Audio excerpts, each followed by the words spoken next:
Hello everyone and welcome to the Kiki London YouTube channel. My name's Amanda and in today's video we are going to be doing a summer sculpted gel nail design. I really wanted to play around and use the sculpting gel, but I also had this watermelon design that I've been wanting to try, so I thought we would combine the two. Now to start off with, I am working on my own nail, so I'm going in with a sanitizing alcohol wipe and really giving the nail plate a good clean. Then I'm going to start off by prepping with the Helsinki cuticle tool. So I'm really loving this cuticle tool because it's got a flat end and a rectangular end, and I find it great for lifting away any of that cuticle that has grown up the nail plate.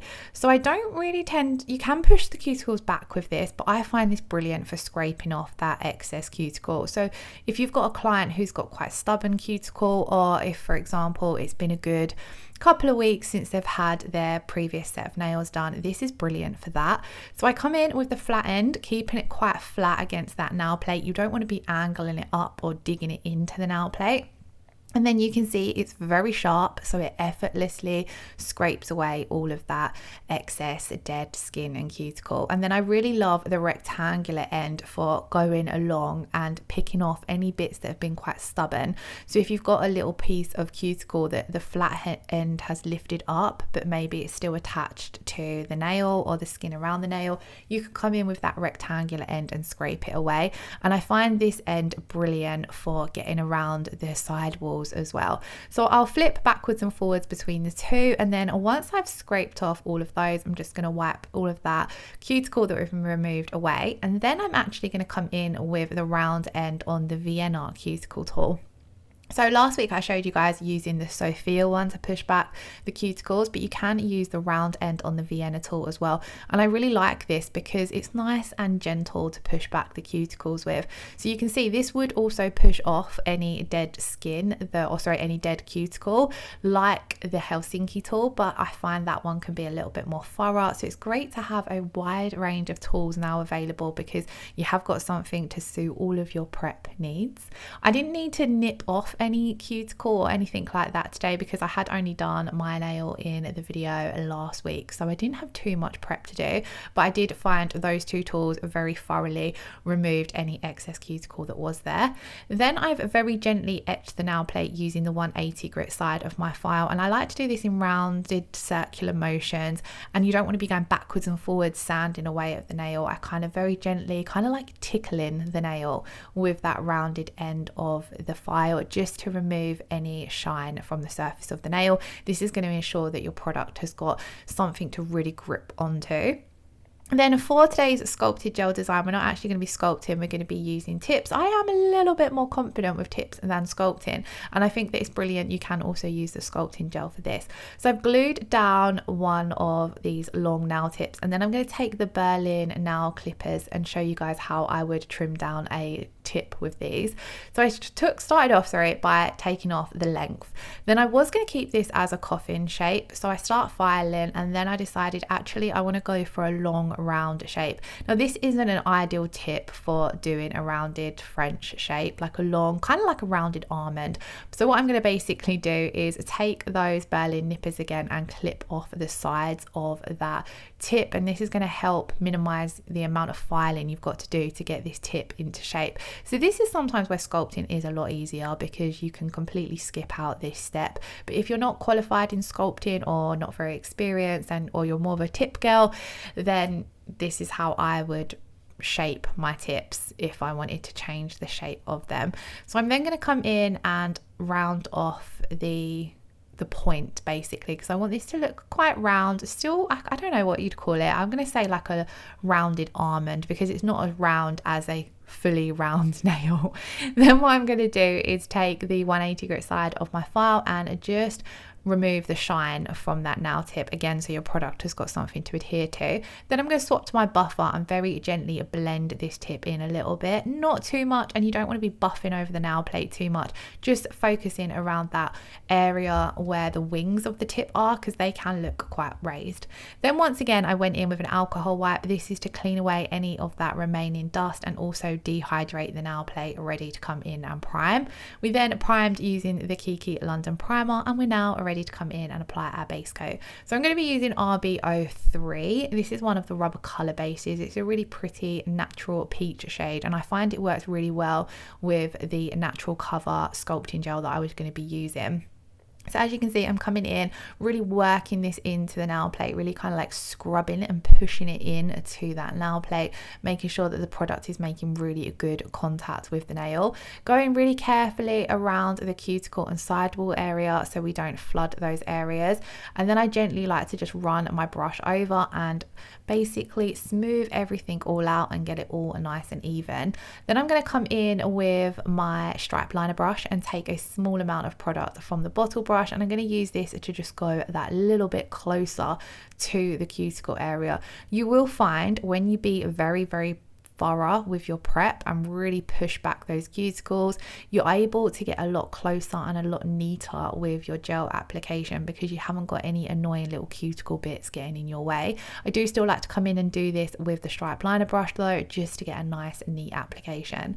Then we're going to stick our base coat in to cure for 30 seconds, and then we're going to be using the natural cover sculpting gel. I really love working with the sculpting gel. The consistency is absolutely beautiful. It's thick enough that it doesn't run all over the place. You can fully control it, but then it's not too thick that you're really having to struggle to move it. So to apply this, I'm going to use the round brush end of the polygel brush, and I'm actually going to pick up a fairly large ball of gel, and this is because we're working on quite a long length of nail. If you wanted to split this into several balls of gel, you could, but for today's video, I started off, we are going to do this in 2 balls of gel, but I started off with 1 large ball of gel to completely cover the nail. So I'm working this product off my brush using a round circular motion. So I've made contact with the nail and then I'm pushing it gently up towards the cuticle. You would have seen that I didn't place that ball of gel down right at the cuticle area because we don't want too much gel in that area. So I applied it slightly back from the cuticle and then just pushed a small amount of product up to that cuticle area.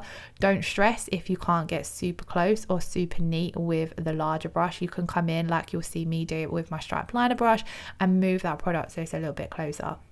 And then again, using kind of like rounded nudging movements, I'm keeping a lot of that gel behind the back of my brush, and then I'm just moving it from side to side to gently walk this ball of gel down the nail. Now I'm trying to leave a majority of it in the back third to start building up that apex area. However, because this is quite a long nail, what I decided to do is to start just walking it down and basically getting this first layer of gel cover the entire nail, and then I do, whilst it's still wet, come in and add another smaller ball of gel just to build up the thickness around that part of the nail. Here I was really struggling to get my hand in a good angle to work on because, as you can see, for filming I've twisted my wrist quite a lot, and then I was kind of at a point where it was starting to feel a little bit achy, so I had to give it a little shake just so that we could carry on working with the product here, and then come back in with that brush and I'm just working it, getting it nice and close to that side wall, and then just gently walking that ball of gel from side to side down the nail. Now you don't want to work too quickly with the product because you will start pulling it off and start brushing it down. I like to just go side to side, very similar to how you would apply the builder gel in a bottle. So the Kiki London Easy Build Up Gel, I work with it fairly similar to that, because similar to that, you don't want to start working with the product too quickly as this can put air bubbles in, and we definitely don't want that. So once I'd covered the entire nail, I'm using my brush still with a small amount of product on it to make sure that I've really got close to those sidewalls, especially at that stress area point, so the point where your tip meets the natural nail. This, you need to make sure that you've got enough thickness and structure built up there, otherwise you're going to get breakages at that point. So if you get a breakage right where the tip meets the natural nail, that's more than likely because there's not enough strength and structure built up there. So then when you go in and do your nails next time, you want to be focusing and adding a little bit more product there. So I then took my stripe liner brush and just nudged everything a little bit closer to the cuticle and sidewall area, and this is where I come in with that second ball of gel just to build up that apex area a little bit more. So I haven't actually put anything in to cure at this point. We're working straight on top of the wet gel. If you prefer to cure one layer and then come in with a second layer, you can. I don't notice any curing issues though by applying this on the more thicker side. So what I'm doing here is adding on that ball of gel, kind of letting it melt into that wet gel that's underneath, and then just keeping it where I want it to be. Basically, I don't want to end up building too much thickness going down the entire nail, because I just wanted a little bit more thickness in that back third area of the nail to build up our strength and structure. Then I'm going to hold that upside down just to help everything self-level a little bit, and for that second layer of gel to melt into the first. Then we're going to pop that in to cure, and that is our nail built up. So we're now going to move on to refining it with our file before we do our nail art.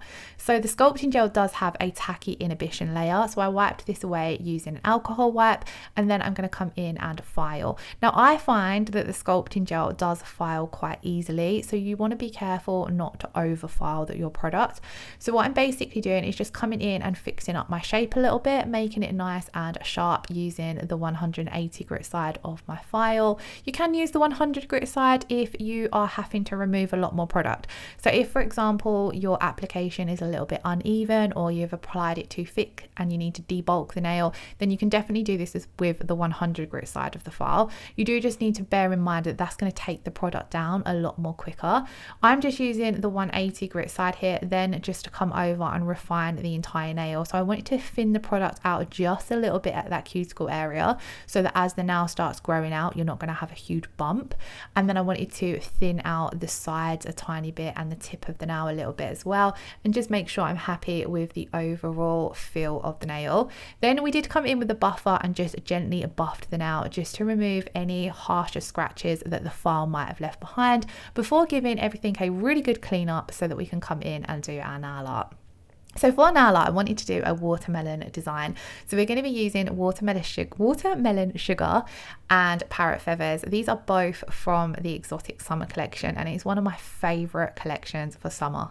So what I'm going to do to start off with is pop a little bit of that watermelon sugar down on my palette, and then I'm going to take the Kiki London Blooming Gel, and I'm going to apply a thin coat of this to the entire nail. And what I want to do is create kind of like the aura effect that you see going around on Instagram, where you've got this airbrushed kind of circle in the center of the nail. I haven't actually tried anything like this with blooming gel before. I've seen it done with either airbrush or by sponging on the gel polish, but I really wanted to give it a go and see if it was possible to create a similar look with blooming gel.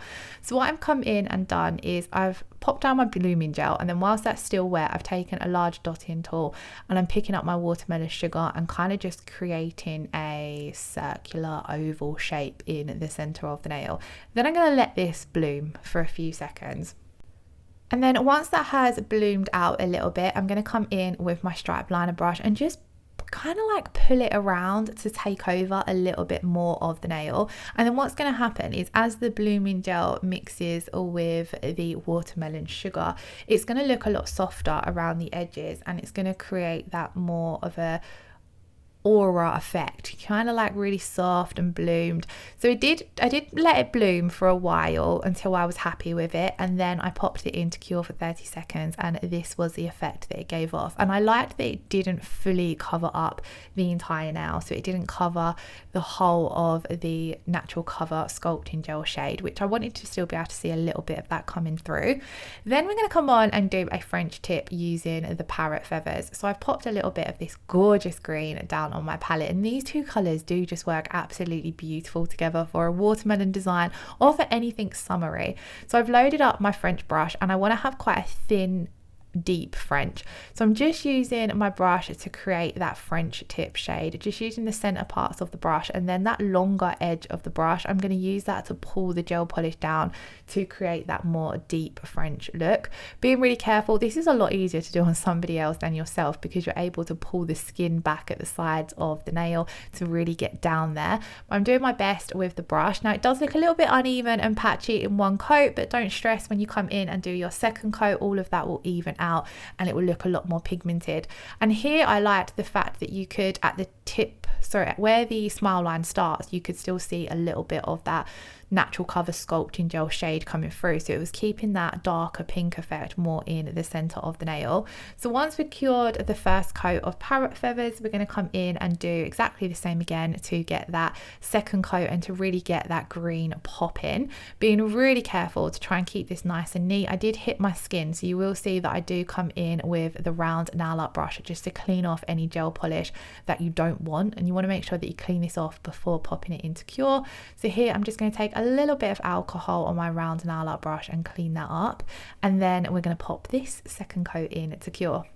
And then of course, when I see this design on Instagram, I don't know if they used eggshell top coat, but I thought the eggshell top coat would work beautifully for that whole watermelon seeded look. So for my top coat today, I'm going to use the eggshell top coat and just top coat the entire nail. And I really loved how this effect turned out. I loved the pop of the colors. It's really giving me summer vibes, but then I thought the whole design looked really fun once you come in and add on that eggshell top coat.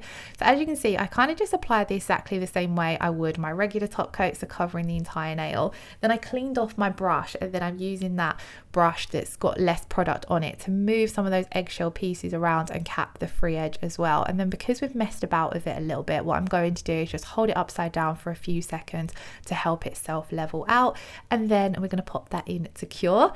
And then finally, to finish, keeping with the fruity vibe, we're going to use the sweet peach cuticle oil. So I'm just going to pop on a drop of this, and this is going to really help nourish and rehydrate those cuticles after all of your prep work that you've done. And obviously we use alcohol a fair bit, which can dry out the skin around the cuticles as well. So this comes in and leaves everything feeling a lot more softer and nourished.